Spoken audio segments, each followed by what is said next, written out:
Hello and welcome to another episode of Alan. This is Alan Writes. This is not Alan Develops or Edits.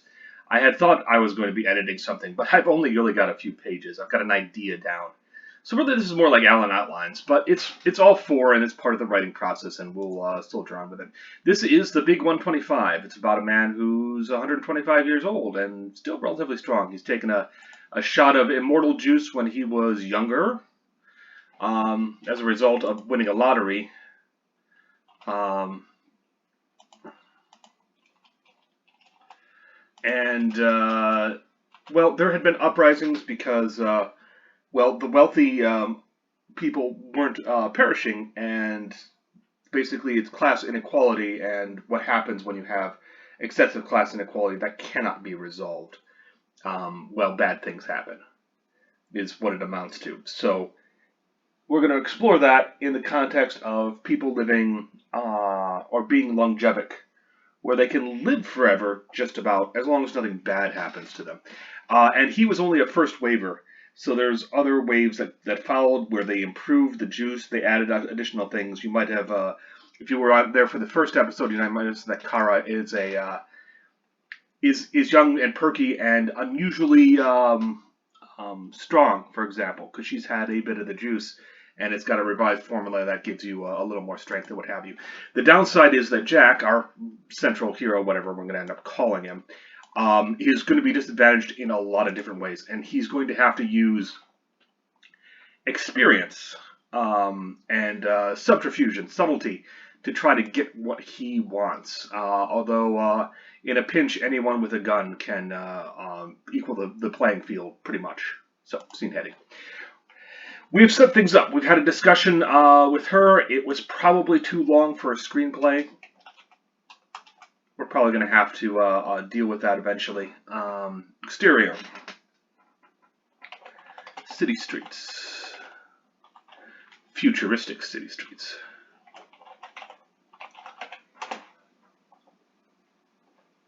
Yeah.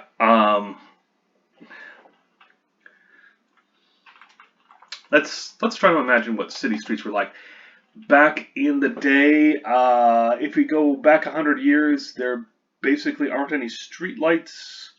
The lamps are all lit by if there are any lamps, they're all, well, whale oil or what have you, kerosene lamps. There's no electricity really. Is that going to change in the future? Is there just going to be more? Is it going to be bright and shiny and jingly? I don't know. I don't know. Let's assume it's going to be same enough. I mean, pavement is pavement, buildings are buildings, vehicles are vehicles.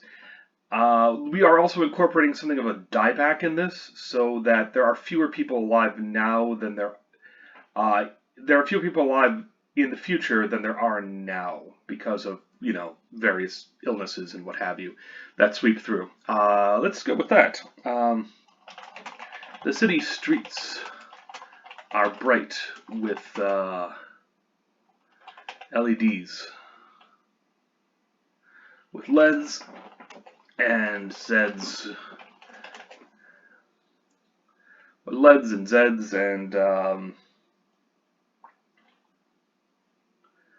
and the sun.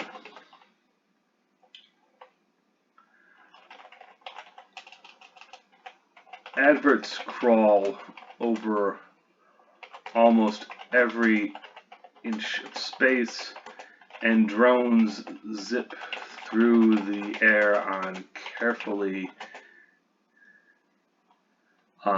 indicated paths overhead. Kara exits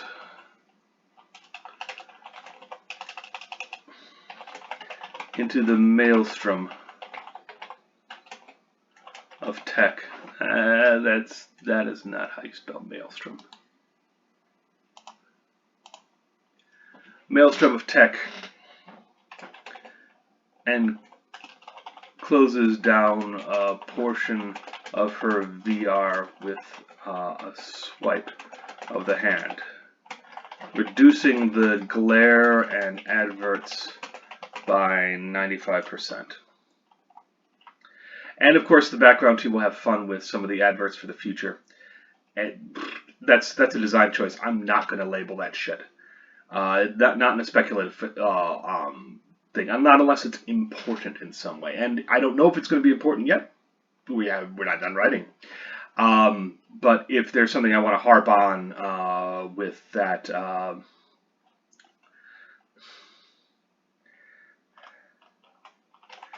she snorts an old time painted sign that says lube, oil, filter, good for your car.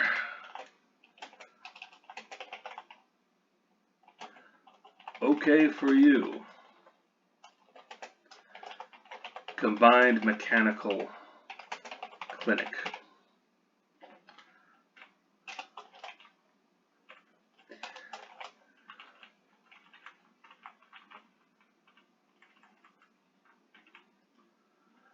All right, there's a little taste of that. All right.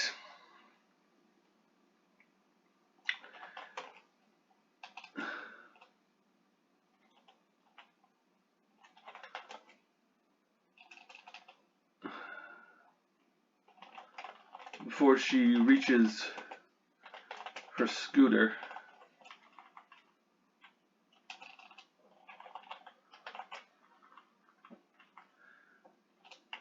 a simple thing,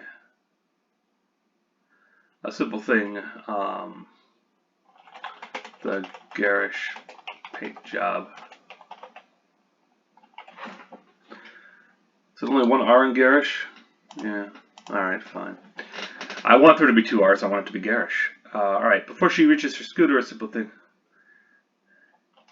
She keys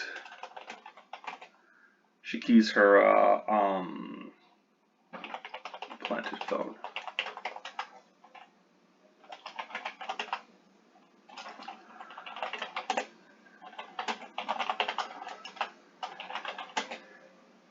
It's me. It's done.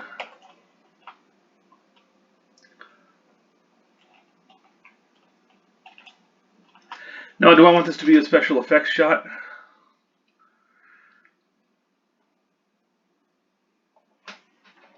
No, not really. It doesn't need to be, and that's what's important. Alright, so it's a parenthetical. Garbled reply.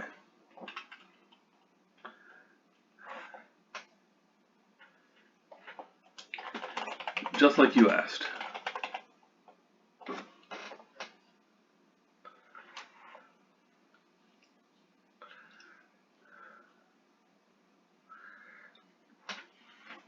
Just like you asked.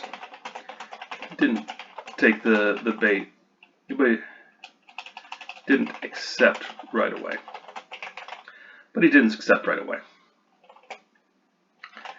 He's old, stubborn, and stuck. But not desperate. Now,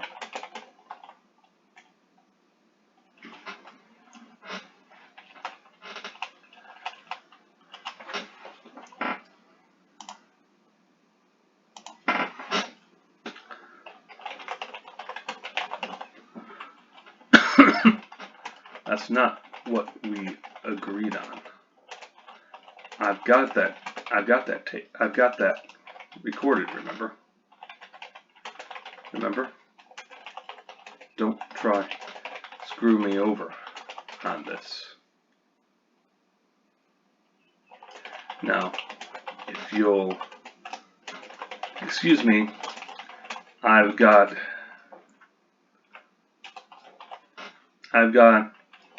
an interview to dissect. The old timers talk slow. The old timers talk slow.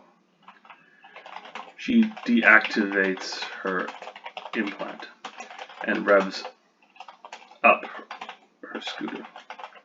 Now, if I want to be a dick, I would have her be killed right now. Is that the kind of conspiracy we're in? Is that the seriousness of the conspiracy? Kind of think so. I do kind of think so. She's here for two things, and then that's it.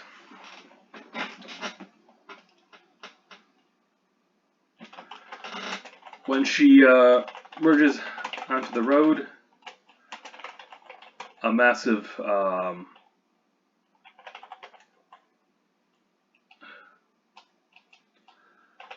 drone swoops down and smashes into the back of her head. A sickening thump. And those are the stakes, and there we go for there. I had thought to follow her a little further, but we still don't know who our enemy is, and I do want to do that reveal. Not yet. We're barely 10 minutes in.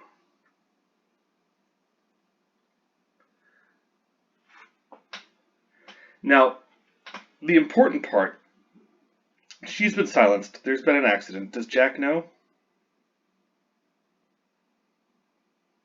Yes, he does. Interior.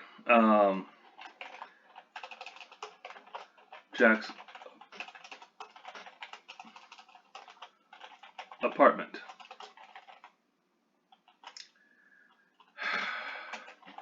Idly pages through his tablet. Idly swipes through his tablet. You can tell I'm a little old too. Swipes through his tablet, looking at various interviews that Kara had done. They're all clipped and modern.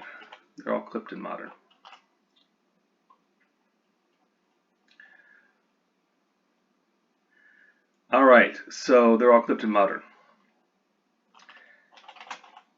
His tablet chimes. He calls up her bio and finds the words deceased.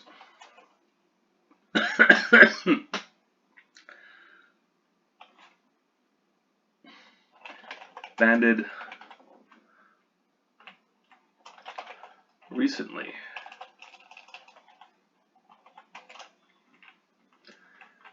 Banded across the entry. He blinks, checks it again.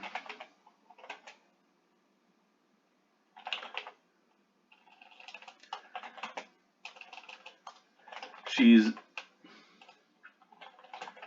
been declared dead just minutes ago.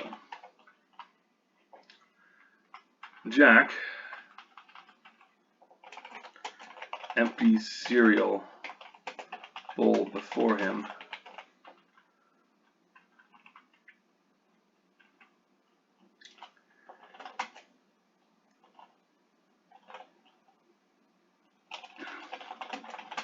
he drops the tablet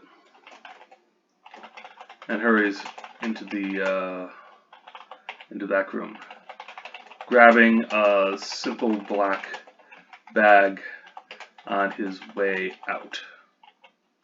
That's his go bag. And now we're into his world. Now, you might be asking yourself, no, this is supposed to be a header.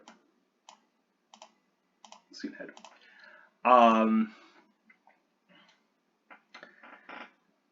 No, he's got skills. He's got preparation.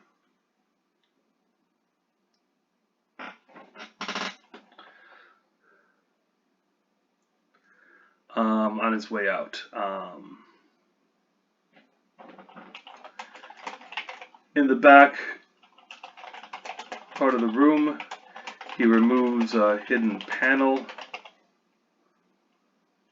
that leads to a drop pole. That leads to a drop pole.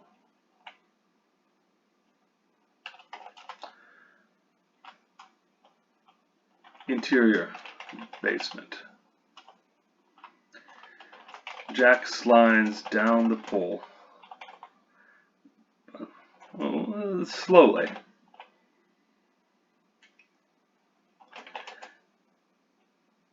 And drops to the basement floor. He is going to do that thing with the hands. He shakes his hands to not restore circulation. His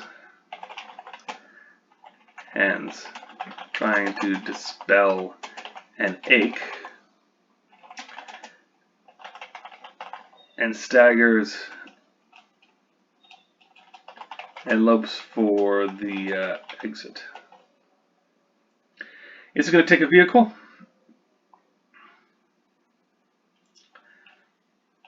Not for an exit.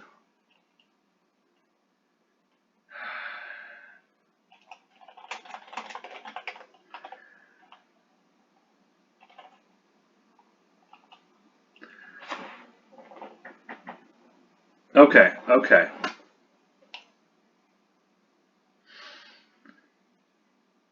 Now he perhaps this is too easy. Maybe it's too easy. I don't know yet. The question is he the commander, the rebel commander formerly known as Midnight, or is he just Jack? The answer is probably going to be in the middle, where he worked for Midnight, but you know, he knows who Midnight is, so that's the reason for him to be pursued, and looks for the exit. Halfway there,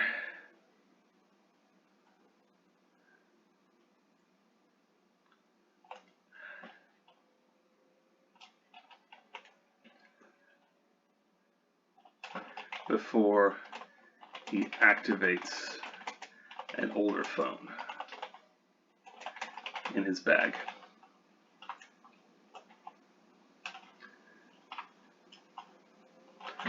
A single key up a number. Jack. Into the phone. Hey, it's me. I'm pretty sure I'm in trouble.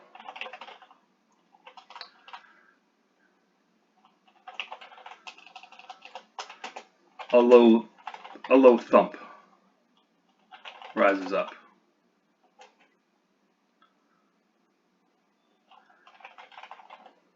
Creaky hinges sound out. Very sure I'm in trouble.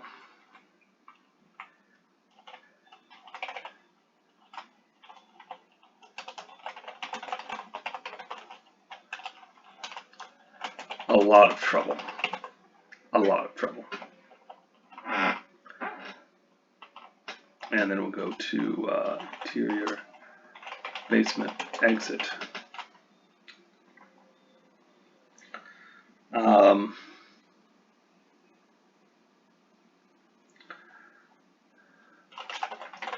Three armed men. Armed mercs enter. Clad in street clothes and professional tactics, as they sweep the basement.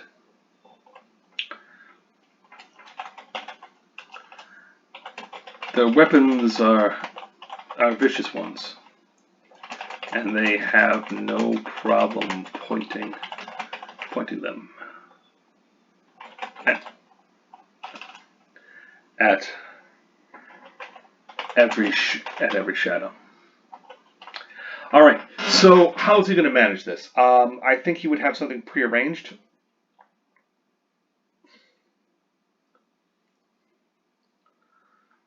He'd have a nook where he could do a thing, and then yeah.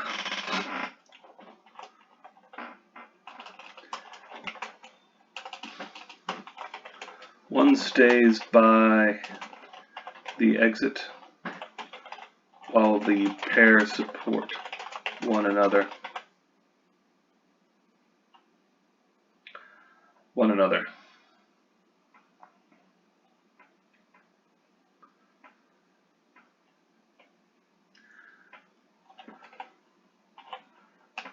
As they try to clear things out.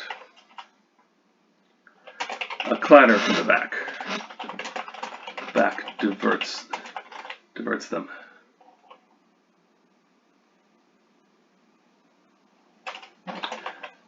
And distracts the exit guard, who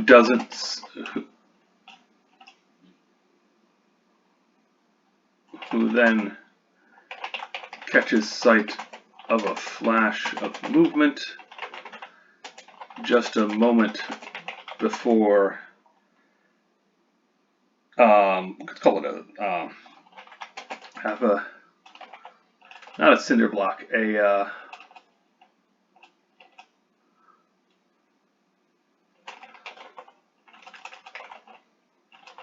baseball. I like the iconic image of a baseball. I was going to use a cinder block, but let's use a baseball. Or a baseball arcs toward him, slamming into his temple and throwing him to the ground. Jack races over.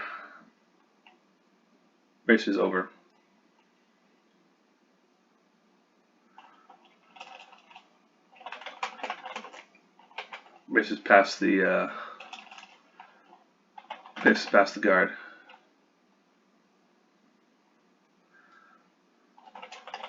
who lurches back to his feet despite a dent in the head.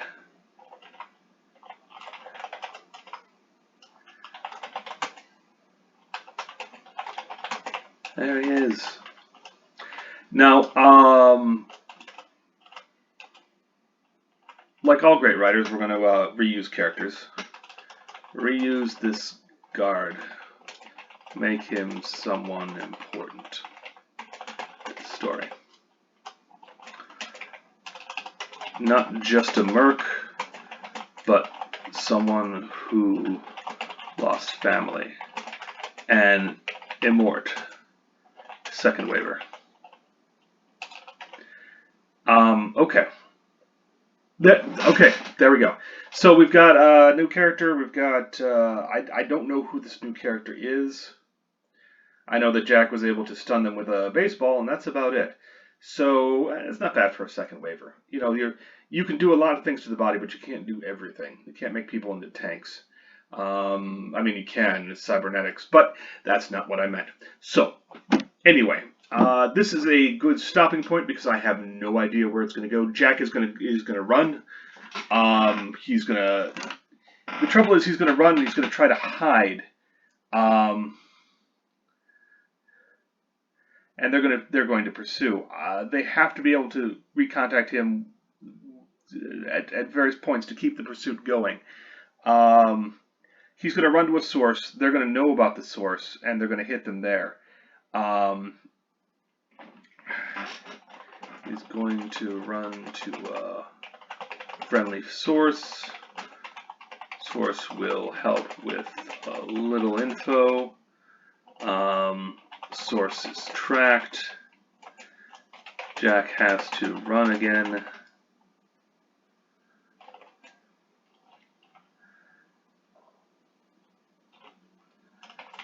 Source is killed.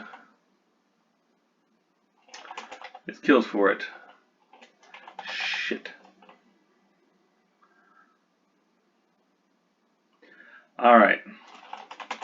It's serious because no law enforcement is intervening. You can bribe, but only if the number is really big. You can bribe private security. But only if the number is really big. Jack has some money, but not that much. Okay, and there we go. All right. So this has been Alan Wrights, I think, because we're writing, we're creating, and this is going to be the first draft. Whereas the first section of it that we had gone through, I had polished up on. I think I was planning to make it a standalone, quick, short film. Just a couple of minutes to get interest, and I have a friend who will in fact shoot the videos if they're good enough. And sometimes they are for me, and sometimes they aren't. But that's neither here nor there. I hope you've enjoyed this. I hope you found it useful, entertaining, and educational. So stay safe out there, and have a good day. Thanks.